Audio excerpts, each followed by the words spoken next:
आरबीआयचे मुंबईतल्या new India cooperative बँकेवर निर्बंध, 6 महिन्यांसाठी पैसे काढता येणार नाहीत, बँकेबाहेर ठेवीदारांच्या रांगा. धनंजय मुंडे आणि सुरेश धस भेट ही राजकीय सेटिंग, अंजली दमानी यांचा गंभीर आरोप, तर गंगाधर ही शक्तिमान, सुषमा अंधार यांचाही हल्लाबोल.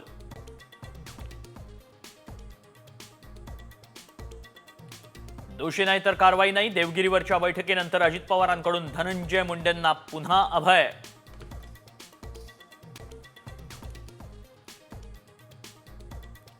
कृषी मंत्र्यांची शेतकऱ्यांबाबत उपकाराची भाषा, कोकाटेंकडून ₹1 पीक विम्याची भिकेशी तुलना.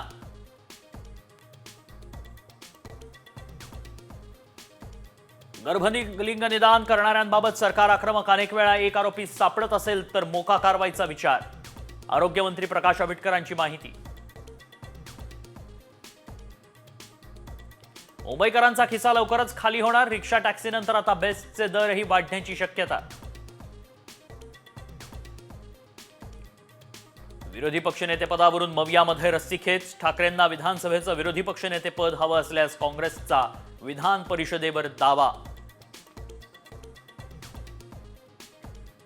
मुख्यमंत्री फडणवीस प्रयागराजच्या कुंभमेळ्यात सहभागी, सहकुटुंब गंगा किनारी आरती करत केलं त्रिवेणी संगमात पवित्र स्नान.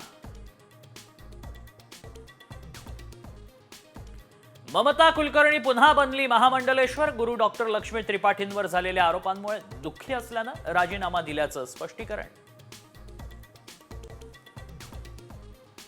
शिवजयंती साजरी करण्याबाबत केंद्र सरकारचं राज्य सरकारला पत्र, प्रत्येक जिल्ह्यात जय शिवाजी जय भारत पदयात्रा काढण्याचे आदेश.